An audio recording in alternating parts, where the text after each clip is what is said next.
Olá galerinha, como está a energia de vocês? Bem, iniciando aqui a prática de circuito em paralelo com resistores, aqui a nossa protoboard, a mini protoboard, chegando aqui a diferença de potencial, que vem lá da minha alimentação. E aí a gente vai testar primeiramente a diferença de potencial que está chegando. Nós vamos colocar na escala de 20 volts, tensão contínua, já que a gente está aferindo aqui, vai medir, né? É só 5 volts, então temos que colocar em uma tensão acima de 5 volts, que é a de 20, ok? Agora eu vou aferir a tensão que está chegando,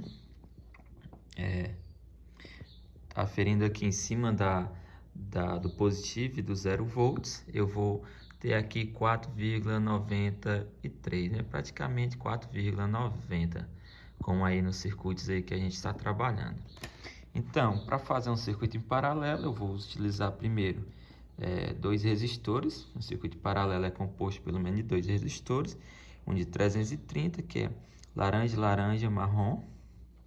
Se você tiver dúvida na tabela, volte na aula lá de tabela para saber as resistências.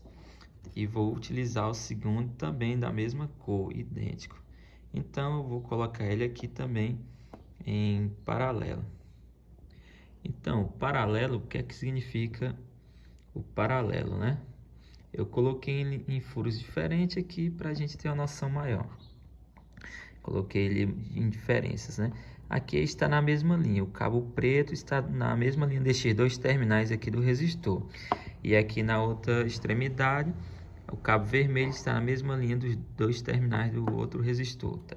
É a extremidade inicial e extremidades finais. Então, o que é que acontece em um circuito em série? Ou, no caso, o que é que acontece em um circuito em paralelo, né? Série a gente já estudou.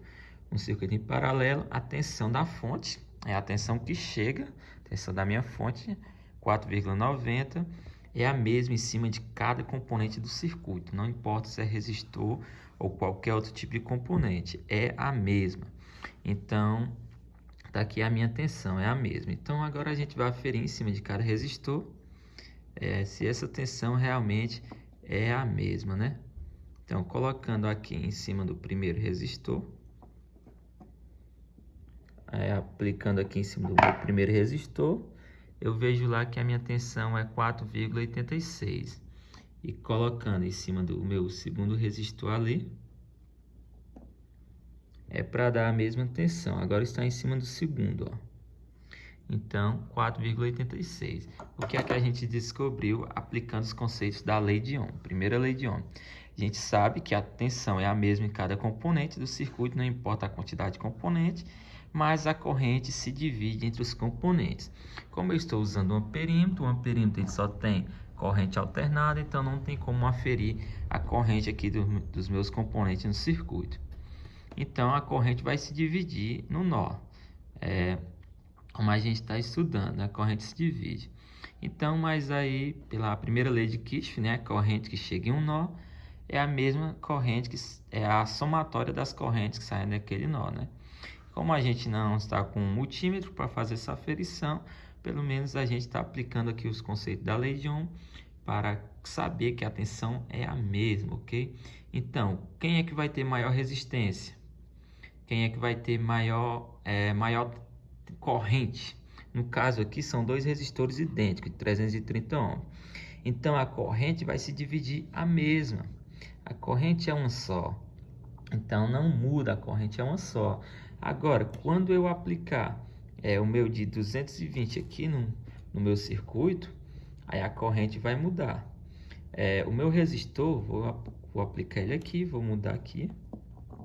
Quando eu aplicar o meu 220 nesse circuito, o meu resistor de menor resistência vai ter maior corrente. Pelos conceitos que a gente está estudando, corrente e resistência são inversamente proporcionais.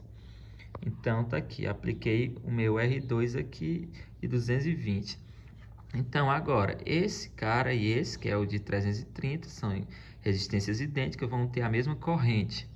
E o do meio aqui vai ter maior corrente, porque ele é menor resistência. Então, tirar inversamente proporcional, corrente e resistência. Agora eu vou medir a tensão em cima também do meu R2. e a gente consegue ver o mesmo valor, porque a tensão é a mesma. Agora, se a questão perguntar qual tem maior corrente, o R2, porque ele tem menor resistência em um circuito paralelo. O circuito paralelo, se eu tirar um resistor, ou tirar qualquer outro resistor, a tensão em cima dos outros sempre vai ser a mesma. Então, são todos trabalhando independente do outro. Espero que todo mundo aqui tenha compreendido os conceitos da lei de Ohm para resistores.